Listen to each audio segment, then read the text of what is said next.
And I may be a little crazier than most people, so it was an easy thing for me to access. He was paired with Glover. In 1987, a buddy cop movie exploded onto the big screen, Lethal Weapon. It wasn't just guns and car chases, it was chaos, grief, and two broken men finding friendship. Mel Gibson and Danny Glover redefined what it meant to be partners in crime fighting. But behind the scenes, the story rarely happened. From near rejection to box office legend, this film changed Hollywood forever. Today, we're diving into untold facts about Lethal Weapon you've never heard. The first script was thrown in the garbage. Before Lethal Weapon became a hit, its writer Shane Black almost threw it away. He was a 23-year-old lad living in a small apartment in Los Angeles when he wrote the first draft of Lethal Weapon in 6 weeks. At that time, he was trying to be an actor and wasn't sure if he was good enough to be a Hollywood writer. The script was 140 pages long, and both the plot and characters were different. The action scenes were darker and overstuffed. When he finished the script, he read it and thought it was dreadful.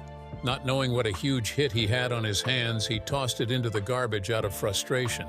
A few days later, a friend convinced him to pick it back up and give it another shot, so he retrieved the draft and reworked it. That rewrite became the version that he sold to Warner Brothers for a life-changing amount of money. He earned a whopping $250,000 paycheck, and then another $150,000 after the movie was produced. When he wrote the story, Shane once admitted that he was unsure if anyone would ever read his work. However, the movie's success turned him into one of Hollywood's most in-demand screenwriters. So the film that redefined action movies almost didn't exist. One moment of self-doubt nearly cost the world a story that influenced decades of buddy cop films. Shane Black wrote it as an urban western. When Shane Black wrote Lethal Weapon, he didn't see it as just another action movie. What he had in mind was to make it an urban western mixed with Frankenstein. Instead of using a country setting with cowboys and dusty towns, he placed the story's setting in Los Angeles. Los Angeles at that time was a city full of danger, crime, and broken people. For Martin Riggs, Black used one of his favorite films, Dirty Harry, as a template. A violent character reviled for what he did, what he is capable of, the things he believed in, is eventually recruited to be the one who could solve the problem. The protagonists would be everyday policemen, guys shuffling in a town like Los Angeles searching for something noble as justice when they're just guys in washed and worn suits seeking a paycheck. Inspired by these, Shane wrote Riggs's character as reckless, haunted, and living on the edge. Then for Roger Murtaugh, his character was an older sheriff who had seen too much and just wanted peace. Shane said in interviews that he wanted the story to feel like a showdown in the streets. The gunfights and standoffs were captured with the same intensity as old Western duels. The fight scenes were close-ups, slow tension, and moral conflict rather than random violence. Even the desert-like lighting and empty streets added to that tone. Director Richard Donner loved that idea. He told the New York Times, "Sure, there were a lot of deaths, but they died like they died in Westerns. They were shot with bullets, they weren't dismembered." What made it powerful was that it mixed two genres.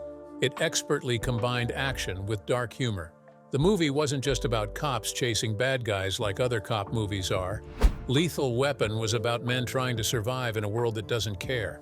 The buddy cop formula symbolized two opposite souls finding meaning through chaos, much like old Western heroes did through the frontier. That unique mix of thrill and redemption made Lethal Weapon stand out from every other action movie in the 1980s. The final fight scene was designed like a martial arts ballet. When we say martial arts movies, the average person will conjure images of those great kung fu movies from Hong Kong during the genre's golden era. An entertaining film with highly choreographed sequences based on exotic styles of kung fu. In a movie such as Lethal Weapon, one would expect shootouts and explosions, and not to encounter martial arts in any shape or form. However, while there are plenty of action cliches, martial arts ballet is also used in the last scene. The final fight between Riggs and Mr. Joshua is one of the most memorable scenes in Lethal Weapon. However, many do not realize that the scene is choreographed like a martial arts ballet called Jiu-Jitsu. Director Richard Donner wanted something different from the usual Hollywood brawl.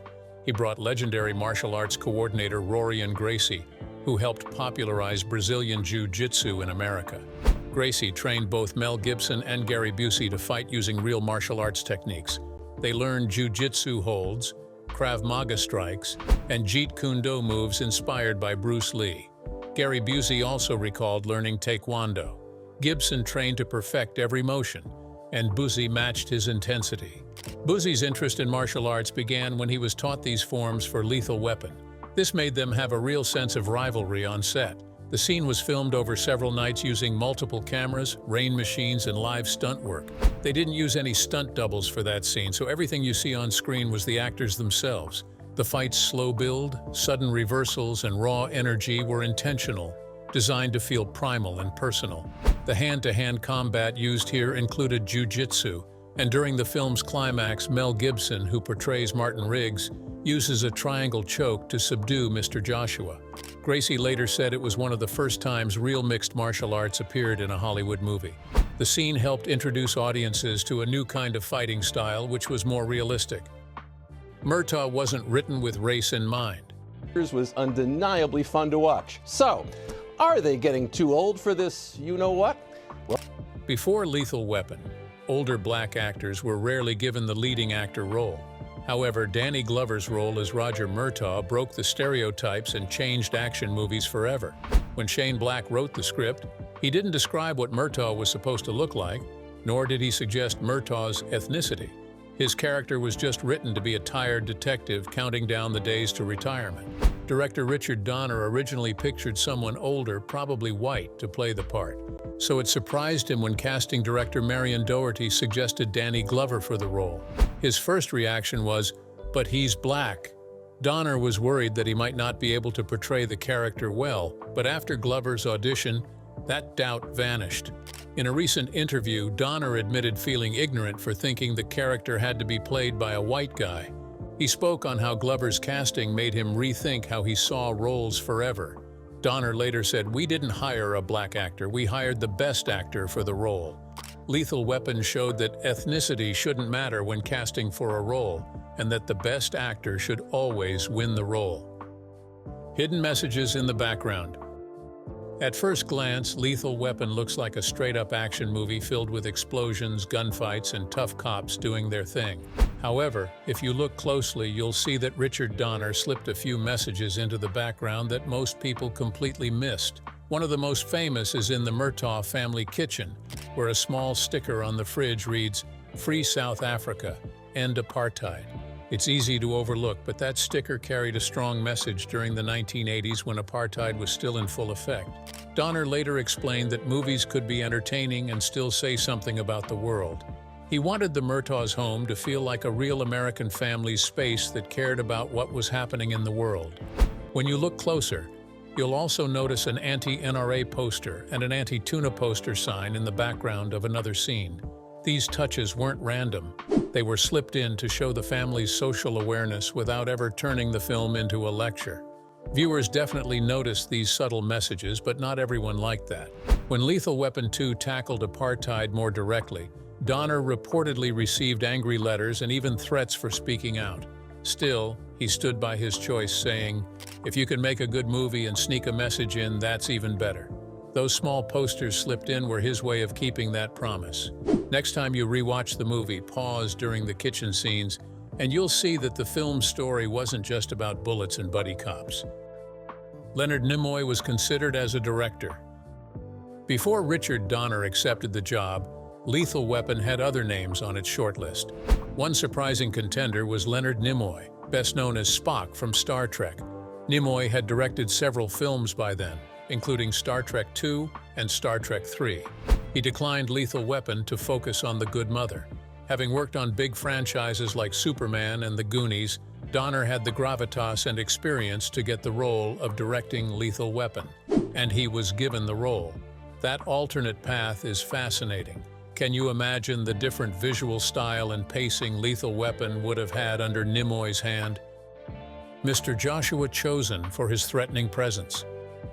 Gary Busey's performance as Mr. Joshua remains one of the creepiest villains in 80s action cinema, and that's because Busey portrayed the character well. He wasn't the only one who auditioned for the role. John Saxon was the first choice for the role of Joshua, but he was unavailable due to his shooting A Nightmare on Elm Street 3, Dream Warriors. Other actors considered for Mr. Joshua's role include James Woods, Christopher Walken, Tommy Lee Jones, Keith Carradine, and Scott Glenn. Gary Busey was chosen as Mr. Joshua because the filmmakers wanted someone physically imposing, unpredictable, and intense. When Busey got the script, he didn't want to make Joshua a loud bad guy. Instead, he imagined him as cold, quiet, and terrifyingly calm. He told Richard Donner, "Joshua is the kind of man who would walk through his grandmother's blood to get a postage stamp." That line alone tells you everything about how he approached the character. Busey created Joshua's unique menace through tiny, precise details. His posture, his stillness, and those emotionless, shark-like eyes. During one shootout scene, he asked Donner if he could take off his sunglasses mid-shot to let the audience see the death in his eyes. It worked perfectly. Everyone on set went silent after that take because he felt genuinely dangerous. The intensity wasn't fake either. Crew members said Busey would stay in character between takes, avoiding small talk and moving with purpose, as if he were a trained killer. Even Mel Gibson admitted later that acting opposite him was unsettling because you never knew what he would do next. The role revived Busey's career after a few quiet years. His role in the film made him far scarier than a typical villain. His icy presence turned what could have been a simple henchman into one of the most chilling villains in the franchise. Deleted scenes and reshoots. Movies evolve in the editing room, and Lethal Weapon was no exception. Some scenes shot originally did not make the theatrical cut, and some changed how audiences experienced the story. One of the deleted sequence scenes is the one that shows Riggs taking down a sniper who targets a playground full of children. It was intense and emotional and meant to highlight Riggs' unstable nature, but Donner cut it because it slowed the story's pacing and felt too intense for the opening act. Another cut scene is the one that shows Riggs paying a woman just to watch television with him. It revealed how lonely he was after his wife's death. Shane Black loved that moment, calling it the scene that defines Riggs. However, it was removed again to keep the film's rhythm tight. Even the ending was reshot. In the original version, Riggs walks away after giving Murtaugh his bullet.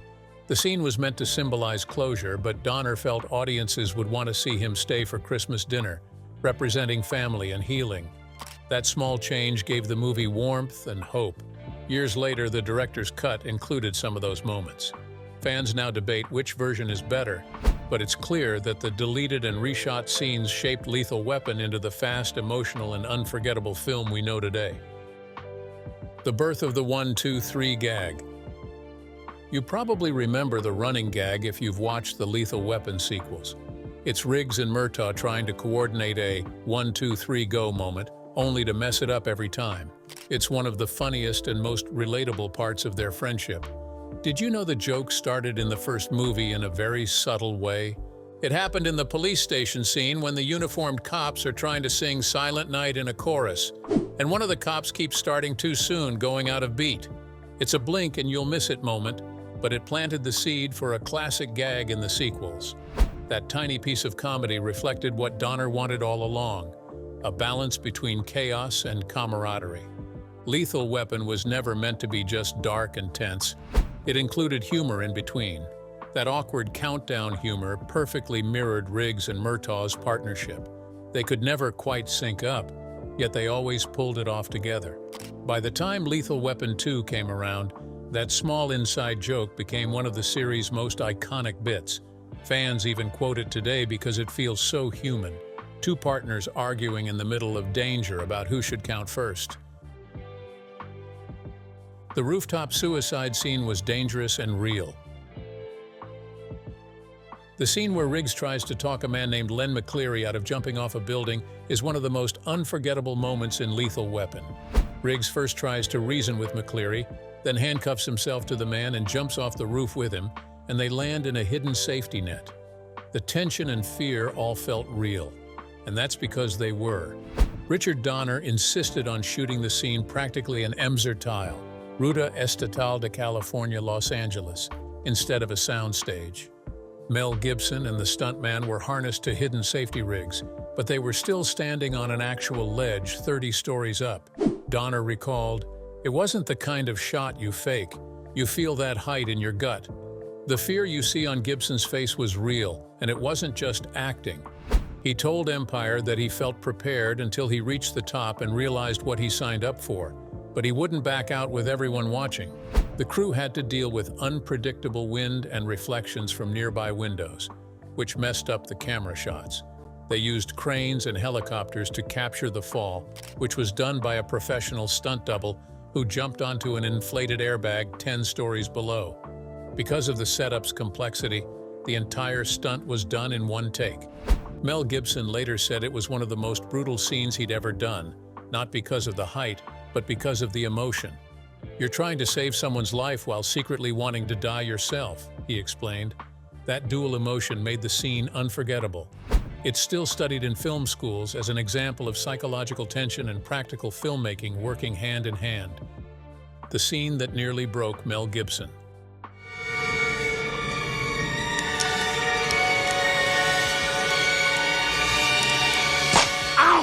One of the most brutal scenes to watch in the entire Lethal Weapon franchise is when Riggs attempts to take his own life while watching Bugs Bunny's loony Christmas tales. Riggs loads his piece and holds it to his head before finally putting it down. The gun-in-the-mouth scene is one of the rawest performances ever caught on film. Richard Donner told Empire that this was the most challenging moment to shoot. He said they filmed the scene twice, but Mel wasn't happy with it. Instead of making Gibson work it until they got what they wanted, the crew waited around the set for weeks, until the actor finally said, "Hey, can we do that scene?" When Mel Gibson filmed that scene, he acted like it was personal. Director Richard Donner gave him almost no direction, saying quietly, "Go where you need to go." What happened next stunned everyone. Gibson sat on the bed, gun in hand, and completely disappeared into Riggs's pain. The camera rolled for nearly 5 minutes without a single cut. Cinematographer Stephen Goldblatt later said, "You don't interrupt something that real." The whole room froze. When Donner finally called cut, no one spoke. Some crew members actually cried. The camera operator and Donnie were sitting on the dolly, crying their eyes out, when Mel started hitting himself on the head with the gun. They were worried about him, but they didn't interrupt him. Gibson had poured real emotion into the moment to reflect his own struggles with grief and loneliness at the time. In interviews years later, Gibson admitted, "Riggs wasn't crazy to me, he was broken. That's different." Donner called it the moment the movie stopped being an action film and became something real. Studio executives even considered toning it down, worried it was too dark, but Donner refused. He said, "That's the essence of the story, to show the madness, the sadness, and the edge." That single scene set Lethal Weapon apart from every other cop movie in the 1980s, and it made Martin Riggs an unforgettable character. The original film had a different opening and ending. The first time we see Riggs in Lethal Weapon is at his beachfront trailer, with his dog smoking and drinking while walking around naked. In an earlier script draft, Riggs drinks with dock workers who torment a dog, and Riggs makes mincemeat out of the guys. The original ending featured Riggs and Murtaugh saying goodbye to each other, and Riggs telling Murtaugh not to quit the force because he's too old. In the theatrical ending, Riggs arrives at Murtaugh's house on Christmas. "If you think I'm going to eat the world's lousiest Christmas turkey by myself, you're crazy," Murtaugh tells him. "I'll tell you a little secret, I'm not crazy," Riggs responds.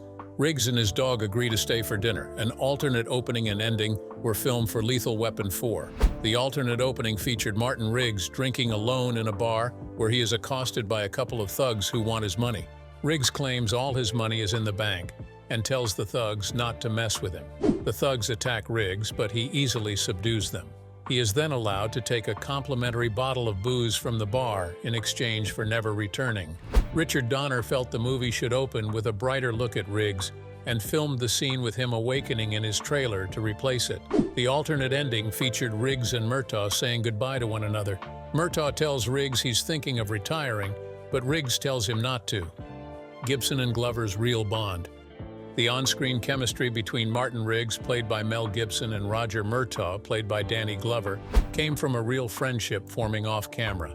Gibson and Glover were flown to Los Angeles to basically read the script together and see if they would work as the buddy cop pairing at the center of the film. According to Donner, it was immediately apparent that it would work perfectly.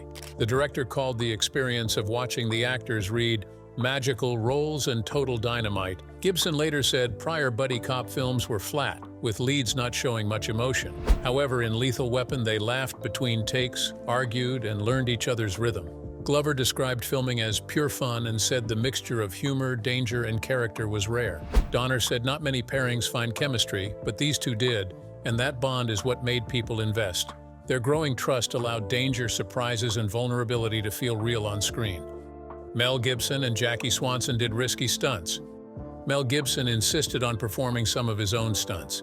In one early motorcycle chase, the filmmakers expected a stunt rider to take the shot, but out of steam came Mel himself. Director Donner later admitted he was shocked and worried about safety. In other films in the series, Gibson also leaped from buildings, sometimes with minimal safety backup.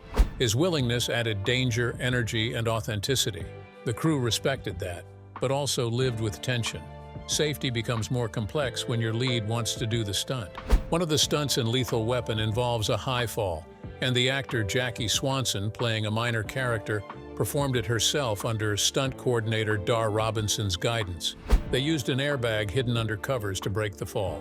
It takes bravery and trust in stunt rigging to do that as an actor. Her doing it added realism, the hesitation, the arc of the fall, and the landing had texture you can't fake when a stunt double always fills in. The real cops behind the scenes. To make Lethal Weapon feel authentic, Richard Donner brought in honest LAPD officers to train the cast. These officers were active detectives and firearms instructors who worked daily with Mel Gibson and Danny Glover. One of them, Sergeant Mike Fisher, became Gibson's shadow on set.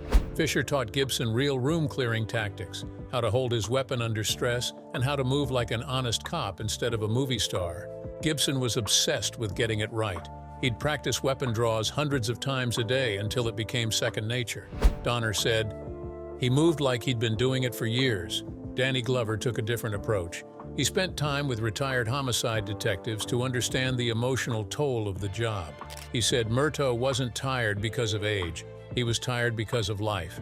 Those insights changed how Glover delivered his lines, especially the now famous, "I'm too old for this." Many scenes were also improvised using real LAPD radio chatter, which Donner recorded during police ride-alongs. That gave the film a realism no script could replicate. Even the way the two detectives bantered while driving came directly from actual patrol conversations. When the movie premiered, several honest LAPD officers praised its accuracy, saying it finally captured the heart of the badge. Donner later said, "That's what made people believe them. They didn't play cops, they became cops." Shane Black typed the script for the first two films on an old typewriter. According to a People interview from 1987, Shane Black wrote all his early scripts on an ancient Remington typewriter. He bought it for $40 from a pawn shop when he was a struggling writer in his 20s. Even after selling the first LW and being paid $250,000 for the sequel, he insisted on writing on that Remington. Black said in interviews, "That thing didn't just write Lethal Weapon. It wrote my life back into shape." He typed the first 120-page draft of Lethal Weapon in 6 weeks, often writing all night with music blaring. Remington didn't have a delete key, so every edit meant retyping entire pages. The physical act of rewriting helped him sharpen the script line by line. He threw the draft away when he finished, convinced it was terrible. Only later, after rereading it, did he realize its potential. He then sold the script to Warner Brothers for $250,000. This was a considerable amount at the time for a first-time screenwriter. Black still used that same Remington to draft The Last Boy Scout. Years later, he said that Lethal Weapon 2 was one of the hardest scripts he's ever written, and likely part of it was due to his writing the whole first draft on a typewriter. He kept it as a lucky charm throughout his career.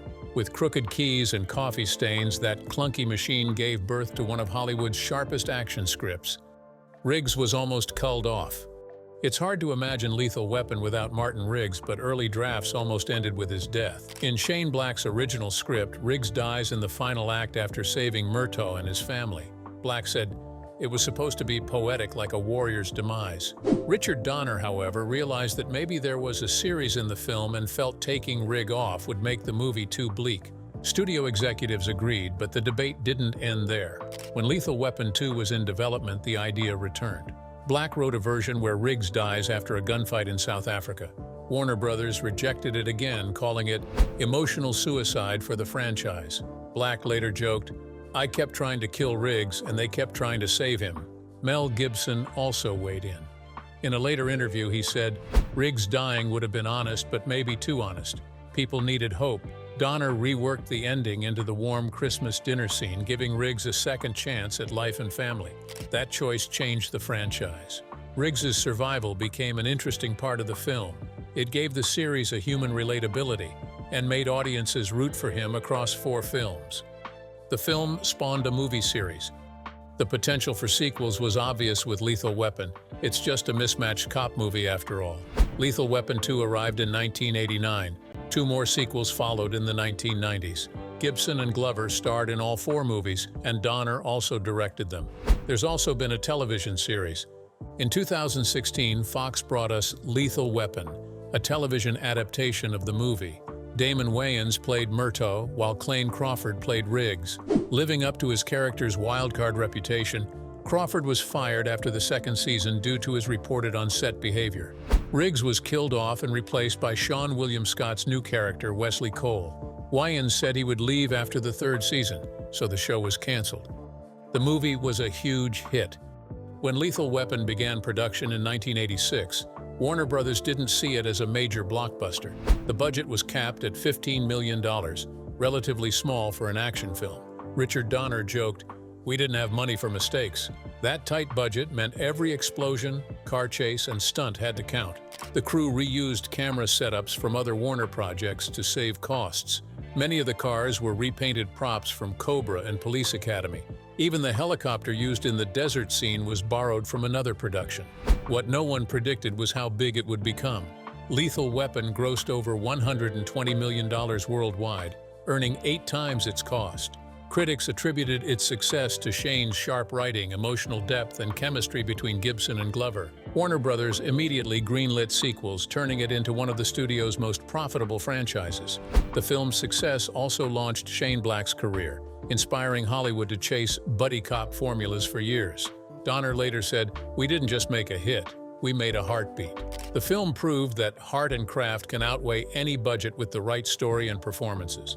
Lethal Weapon went from being made with a low budget to becoming the gold standard for every action movie that follows. The setting was during Christmas. Lethal Weapon takes place at Christmas, as do several other black-panned films, including The Long Kiss Goodnight, Die Hard, The Last Boy Scout, and Kiss Kiss Bang Bang. While Die Hard often steals the debate, Lethal Weapon is the original Christmas action movie. Shane Black set the story during Christmas on purpose for the emotion. "Christmas is fun," Black told Den of Geek. "It's unifying, and all your characters are involved in this event that stays within the larger story. It grounds everything. Lonely people are lonelier at Christmas, seeing friends and families go by. People take stock of where their lives are at Christmas. It provides a backdrop against which different things can play out, but with one unifying global heading. I've always liked it, especially in thrillers for some reason. It's a touch of magic."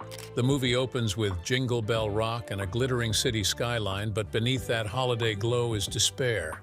Riggs spends Christmas alone while Murtaugh celebrates with his family. That contrast made every gunfight and car chase feel personal. Production designer Michael Riva masterfully filled Lethal Weapon with a subtle yet powerful Christmas atmosphere that became an emotional backbone for the film. Every frame seemed to glimmer with lights, wreaths, cards, and little details that contrasted the violence and chaos with warmth and humanity. The holiday setting wasn't just decoration, it was symbolism. Riva and director Richard Donner used the brightness of Christmas to highlight how fragile and yet how redeeming life could be for a man on the edge like Martin Riggs. From the opening scenes with Jingle Bell Rock playing over a tragic suicide to the neon-lit shootouts and family dinners, the movie constantly balanced darkness with hope. It wasn't simply an action film.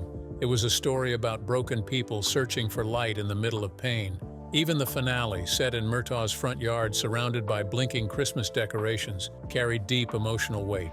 Amid the wreckage, gunfire, and grief, we see Riggs choose life, symbolically stepping from isolation into the warmth of family. When Riggs brings his dog and joins Murtaugh's family for Christmas dinner, it becomes one of the most touching scenes in the film. After losing his wife and nearly losing his will to live, this moment represents his rebirth. Donner once called it the real Christmas miracle, because it wasn't about gifts or snow, it was about a man deciding that love was worth living for. Unlike the later sequels, which leaned more heavily into action and comedy, the original Lethal Weapon held onto that quiet, soulful core. It used the Christmas backdrop not for gimmick or irony, but as a mirror to the human heart, grief giving way to grace, loneliness transforming into belonging. For many fans, this blend of pain, violence, and redemption makes Lethal Weapon more of a Christmas classic than most traditional holiday films. It's not about Santa or carolers. It's about forgiveness, family, and the light that breaks through even the darkest nights. And in that way, it's as timeless as Christmas itself. Now you know all the weird, hidden, and fascinating facts about Lethal Weapon. Which fact shocked you most, or is there any you know that we missed? Tell us in the comments. If you enjoyed this deep dive, hit that like button, subscribe to our channel, and share this video. Before you go, watch the other videos on your screen.